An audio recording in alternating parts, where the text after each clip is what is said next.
Katie Burns, and you are watching Live Well. I'm a licensed mental health therapist, and I work in Chattanooga at Christian Counselor Cooperative. You can also find me on Facebook, Katie Burns, Live Well. I think we're getting a phone call. I think so, yeah. Do you think they're calling to talk on air?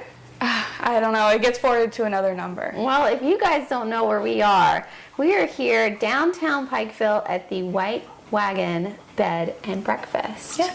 Your family has taken great time to renovate this place. Yes. Yeah. And it is amazing. Thank you. Our farm has already booked it out twice for our sales, and the guests, our customers, our friends loved it. Yay. And this is Starling Fowler. She runs the bed and breakfast and stays here and takes care of the guest. When did this open? How long have we been open now? Sometime April, like the very beginning of April. Right. You had the bottom downstairs done. Yeah, we had the bottom 3 rooms done completely. Yeah, and so total rooms we have seven. Seven. Yes. 7 rooms, and there's a website where people can go. But I love that you guys have brought this into Pikeville, because it is really good for when we have out-of-town guests come, because we're here in the holiday season. We all have friends and family traveling, visiting, and sometimes we just run out of room. Yes, yeah. Or they need another place to stay. Yeah. Like, it just goes better for the family dynamic if they have their own space. Yeah. And what I love about this place is it just feels like an extension of home. Well, thank you. That's what we really try to do here. So. What do you think was your parents' inspiration for bringing this into Pikeville and for the creation of each room? Well, we've watched it be vacant for about 3 years now. So we've been driving past it and like, oh my goodness, that would be so much fun. Yeah. My mom and I are avid HGTV watchers. Oh. So we were like, this would be so much fun to do. So we just kept driving by, and then my mom came up with the idea to my dad, and my dad was like, well, if you want to do it, let's do it. So with my degree, tourism and hospitality, I didn't know that. It really works with everything. My mom loves to cook, and I love to be with people and meet new people and experience new things. And my dad, he loves business, so he's good with all of this. Right. I know your family is doing so many neat things for the community. Yeah. With, you guys know, Starling Cafe. I can't imagine where they got their name from. I don't know. Beautiful name for a cafe. And they have more fun projects coming, but I don't know if we can talk about that yet. Is that public knowledge? I think it is. Okay, do you want to share? We're going to have a little antique store, a bigger like antique mall downtown Pikeville, and my mom is going to have a lot of our antiques we've had in our other store will be there, but my dad is excited because he's going to have mantiques. So yeah, he is excited about having that there. Yeah. And we'll have a little coffee and pastry area as well. I know. So it'll be fun for everyone. I'm really excited about the coffee. I've got my coffee mug here. And one of the things that you provide in your bed and breakfast is you serve coffee. You have coffee available for your guests. It's brewing behind me right now. It smells really good. Yeah. It smells like high-class coffee. It's pretty good. I like it. You've searched it out. High and low, yes. You've sampled to bring the best coffee. You usually have leftover pastries here because we bake fresh every day. So that's nice to have for the guest. Yeah. You've got this cute little table for people, and it's kind of building a community for the guest to socialize in the living area, which is behind the camera. You guys can't see that yet, but we'll pan to it so you can get a view of it. There's a TV in there. A common area. Right. Yeah. And you provide breakfast. Yes, we have a continental style breakfast. So mom will bake coffee cake, and there's been so many. There's banana coffee cake, lemon coffee cake. Oh. Yes, I love it. It's good because I get to have it too. Yeah. So I'm like, oh yes, please baking. And we'll have yogurt and boiled eggs and fresh orange juice, coffee, of course, and fresh fruit. So, yeah. So, in your degree of hospitality, what are some of the key things that you think is important this season when people are hosting and trying to share that sense of welcome in their homes, or even staying here? Well, really, I just try to sit down with everyone and just talk with them and just learn about their family and about where they're from and why they're visiting. So it's really neat. And you become really used to them being here that it's almost hard to say goodbye. Oh. It's like, but your family here, you live here. I now know you, and I want to be in your life. Mm-hmm. Well, Wagon's just going to have to get a Facebook page so that you can stay connected with all of your guests. Mm-hmm. I think that is a really important part during this season, is when you're fellowshipping, is that a word?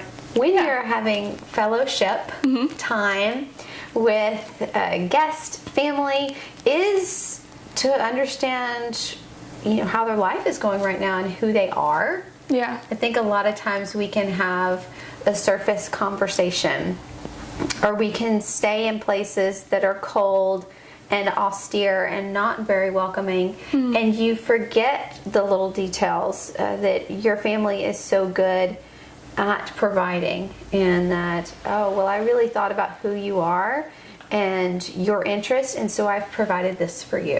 When I made this soup, I thought about it's a cold day and how it might warm someone's heart. I think that's something that your mom she's all about it. Likes to say and do, because for her this isn't a business. She feels she is serving with her food and with her coffee cake, and that it's going to delight somebody when they eat it.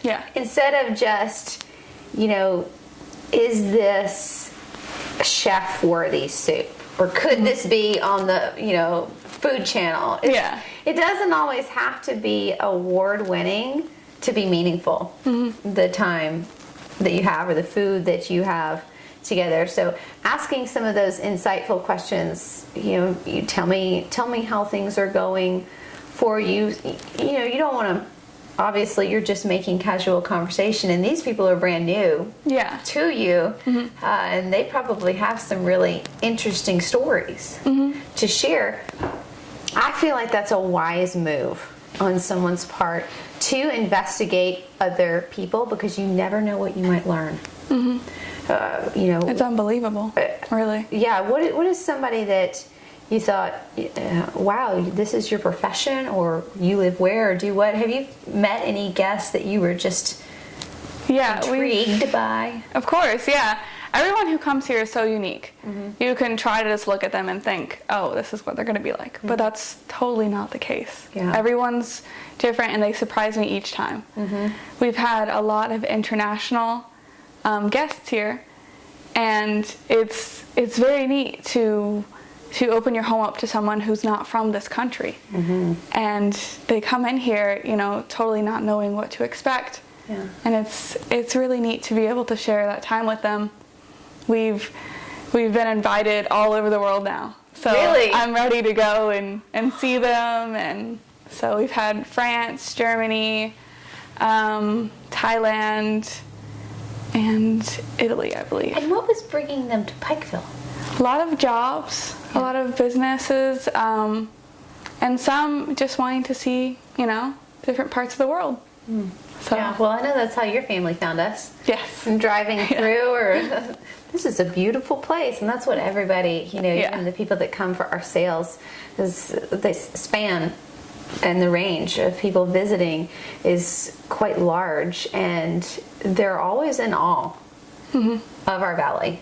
And even if they go up on the mountain, there's no bad view. The postcard views that you receive for the folks that live up there. And so we are blessed. But when we have the outside guest coming in saying, let me take you downtown.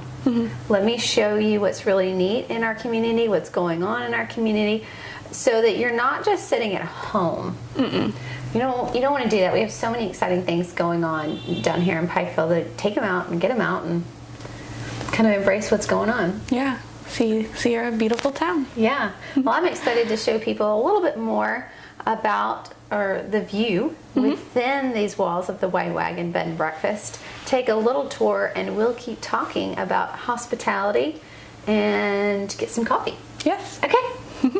Okay, we're continuing on here in the living room of the White Wagon Bed and Breakfast. I've got my cup of coffee. The coffee station is really nice. Thank you. Too, the thoughtfulness. And as you go around and you see you've got local artists that we talked about, very neat. They try and bring in a sense of the town into the home. And I think when people are visiting you during the season or any season, think about what is true to you. Like, it doesn't always have to look like HGTV, which we love. We both watch. But you can see where there's a similar theme on those shows. Have you noticed? Yeah. I mean, on a rehab show, like when they're fixing something, or rehab addict, or flip or flop, or Fixer-uppers. all of it has kind of a similar clean, open, no fuss. Yes. Yes. And they would never do something like this. And I mean that's good. Yeah. I'm like, oh, what have you done? But what I want to celebrate in that is you've stayed true to who you are, to your interest, and to the town. Yes. And that's what I think people are missing when they try and be somebody that they're not. You know, can you imagine if someone came in here and it was modern? No, we want to keep it to the house too.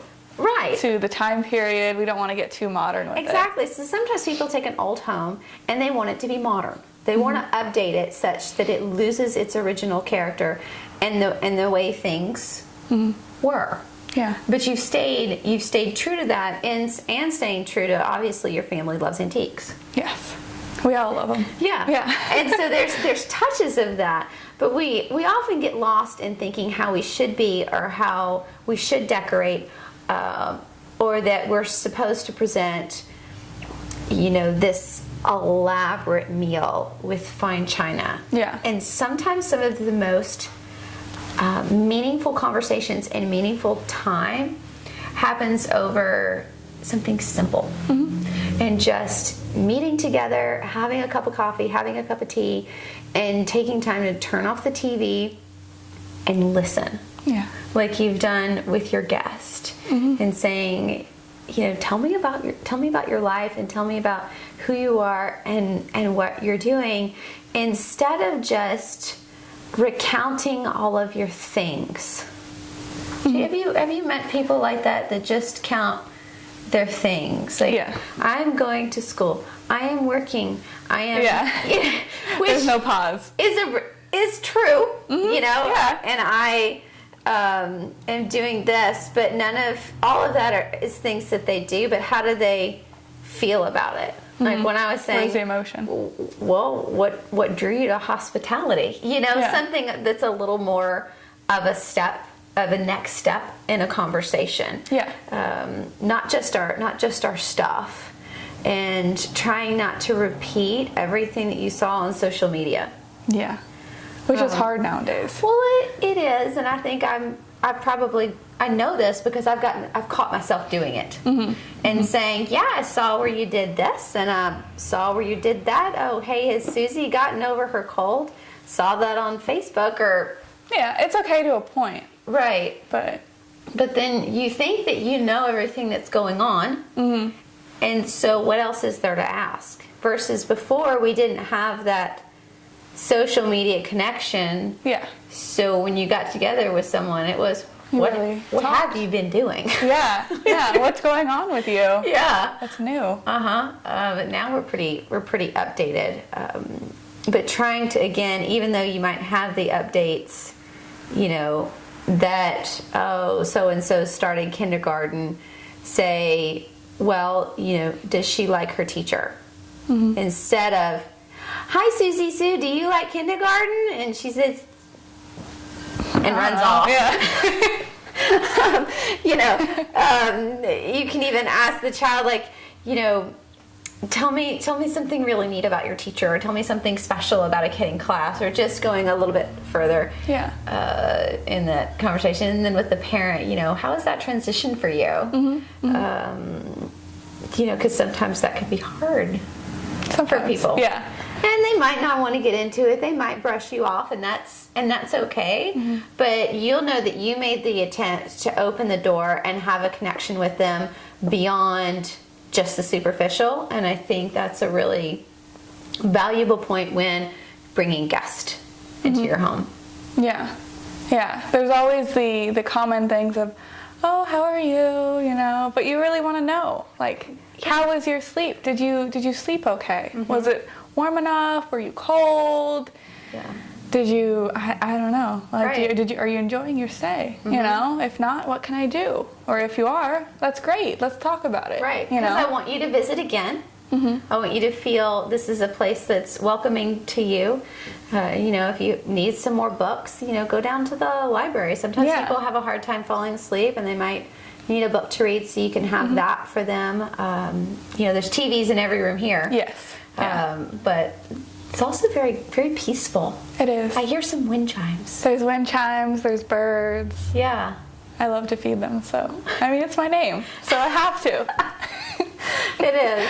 Okay, well, let's keep looking around the house. I have some favorite rooms, even though they're all lovely. Yes. Okay. Hey, we are upstairs in what I know is the blue room, because we had one of our friends stay in here and fell in love with this room.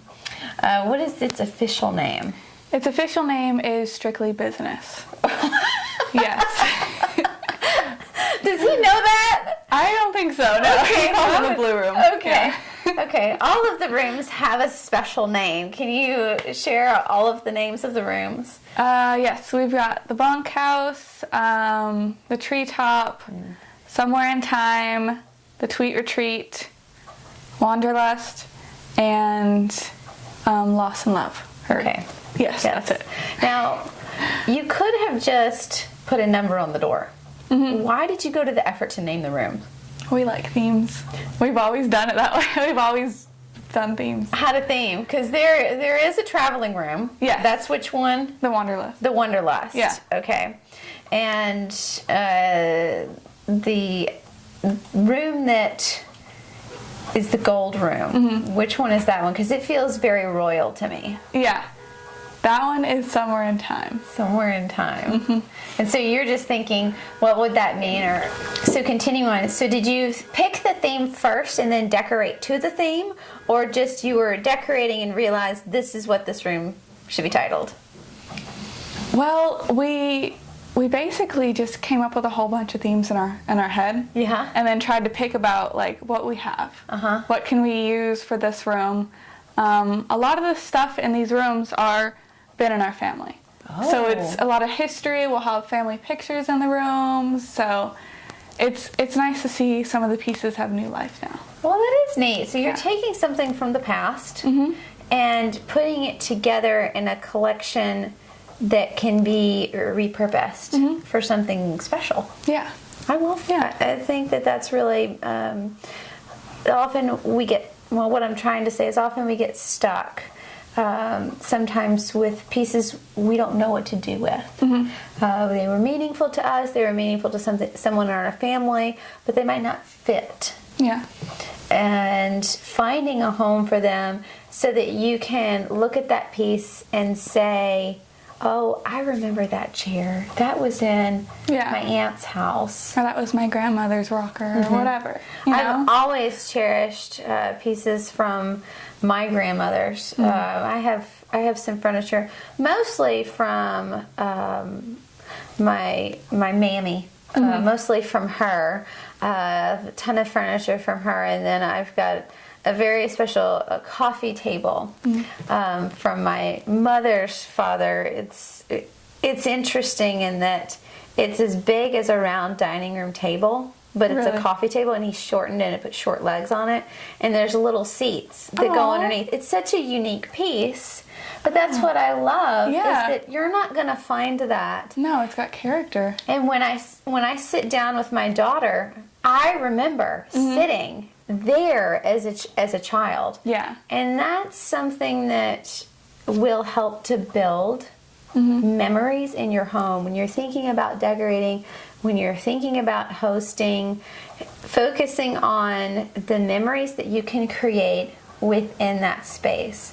Whether you set out some games, whether you set out, a coloring station, whether you set out an old photo album. I mean, how neat would it be to come to Thanksgiving dinner and you have old photos sitting out of the family, and automatically you're going to feel a sense of warmth and home because you're remembering the life that you spent, or, sharing some of your own. Yes, this Christmas I'm excited to have people here because, it's going to be such a family experience. To have everybody here, and we'll have trees in the rooms, and it'll be so much fun. I can't wait to come back and see all your decorations for Christmas. Nick is going to be, who works with our BTC family, loves Christmas and started planning for it back in April. And he's going to be really excited to know that you're going to put that much effort into the Christmas season. Oh, for sure. Yeah, we're excited. So are you going to have different themed trees? Oh, of course. This will be the business tree in here, Strictly business tree in here. I hope it doesn't just have sticks. No.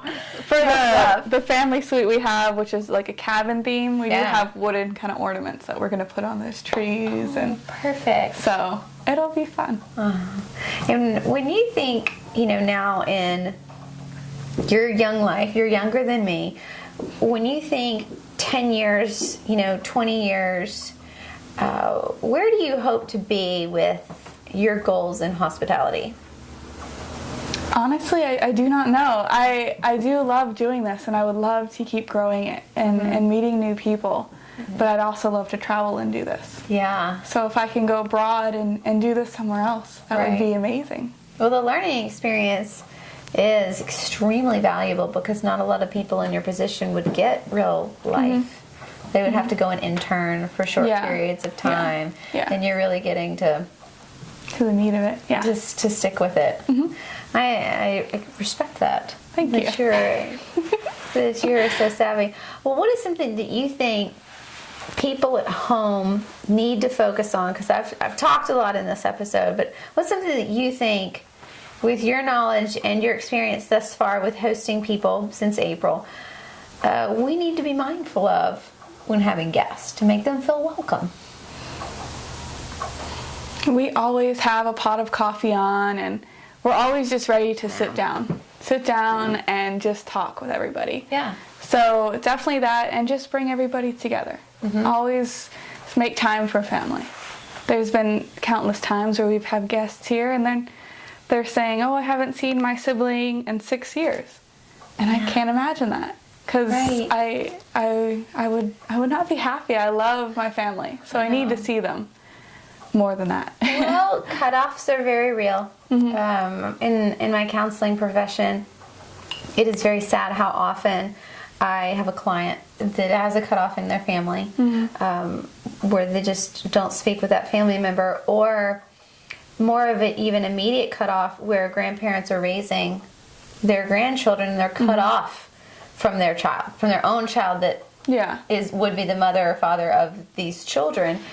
And that can be very difficult to overcome. It is. And to give a sense of welcoming even after such time of separation. But you're right. It's something that we need to encourage ourselves to do. Like, I need to really call so-and-so, or I need to do something beyond a text, because I think we get caught up in our world of, I'm going to do my business phone calls. I will like their photo on Facebook or Instagram. I should just Yes. Maybe I should just say snaps because Yeah. I think there's a lot of people doing Snapchat and I don't. But go that step further. Yeah. To make that connection, and that when you get together, hopefully you do get together, it won't be so awkward. Yeah. It's crazy. You know, you need to be able to talk on the phone. Share. Yes. If anything, talk on the phone. Talk on the phone. Yeah, don't text. That's crazy. Well, it happens quite a bit. Yeah. I mean, I remember when I was dating a while back, I went through 2 different dating phases where initially, you know, they would call you for a date. And then there was this gap of it somehow moved into texting. I thought that was so strange. And then, I don't know if you know the story, but there was a 14-year gap between when David and I were first engaged and then when we got married. And so when he started courting me again, he was calling me, and I thought, oh yeah. Yeah. Yeah. I really have missed someone calling me to ask. So it's a valuable thing to remember in your relationships, not only romantically, but also within your family. Pick up the phone and call. And interestingly enough, you can't text your dad. Yeah. No, not at all. He doesn't text. No, I know. He has a tiny, like, Star Trek phone is what he loves to talk about. He's trying to change the world by being an example of someone that doesn't text. Yeah. And how things can still happen, and he can still make great strides here in this community without texting. He does not text. I know. He emails occasionally, but he talks on the phone. You gotta pick up the phone and call. But it's good. It is because good. I get just as lazy with texting everyone, mostly because I'm just afraid that my child's, when I put the phone in my ear, that she's gonna, well, she does. I probably trained her to do that. I think it's, speaking of welcoming and hosting, it's like, you know, your children kind of get, you know, used to that, or you worry about your children's dynamic in your home or going to some other home. So, y'all, think about the kids that are coming and have stuff for them. Have stuff for the moms. If they're nursing, make a quiet space that they can go and do that privately, because they may want to do that. They may not feel comfortable nursing in public, or if they can just take their child somewhere to change, you know, go ahead and designate that for them so that the parents feel comfortable bringing their kids and they don't feel a burden. That they should never feel that way because anyways. Their kids are going to be wild. It's a festival of celebrating, or a big gathering, and so they're already going to be keyed up because they've been hearing about this dinner, you know, or this party for a long time. And so I would not, you know, expect for them to be adult. Remember their age. Yeah, not when they're so young. I know. They're just crazy. But they're just having fun. Sure. And I know that I'm the last to have a child in the Burns family, so there's a big age gap. You know, mine is young, and then I think the next is 9 or 8, and so that's a huge gap of interest levels. And so mine's coming in. All that stuff for her age is gone. Yeah. It's not there for her. So think about all levels of ages and what they might appreciate within the home to make things run smoothly for your guest. Yeah, we've got toys here for the little ones. Oh, you do? Board games and. Well, I saw a station downstairs. I didn't in the living room. I didn't get that close to it. But see, that's very welcoming. I like that. Well, is there anything else that you can think that our guests at home, traveling, that are coming into our own personal home, might help? What would they need? And as a hostess, because essentially you're hosting all day, every day. Yeah, all day, every day. Yeah. Yeah. Something for the hostesses. Something for the guest. Definitely their own space. Oh. They need a room where they can close the door. And they can, maybe they don't want to be with everybody at that moment, but they just need a little time to themselves, you know, to watch TV or just to read, you know. So just their own space to relax for a little bit. I think that's really wise. I'm going to throw something wild out there. Don't worry about cleaning up after the food is served. I mean, clean your house before the guests. Yeah. I hope so. Do that. But I'm meaning, sometimes I think we serve the food and then there is a fight to clean. Yeah. How much good stuff might happen after the meal, but there's fighting going over, we got to hurry up and clean the kitchen now. I know it's hard for the hostess to think about that, but there will always be dishes to clean, but time with family doesn't last. Yeah. So that's if y'all can stand it, my mother would say, no, Katie, we're cleaning. But if you can stand it, try it. Dishes can soak, but family doesn't keep, and friends don't keep. Yeah. So make time for them. Well, I've had a really good time with you, hearing more stories about this, seeing it fully finished. It is truly impressive. Thank you. I want to stay here. Good. But I have my own home in Pikeville. We can have a day away. No, I'm taking a staycation. Yes. David, at the White Wagon breakfast. Well, this season and this time with people coming and going, I hope that everyone will take time to live well. And thank you, Starling, for joining me. And this is amazing. Thank you. I love the tour. Thanks.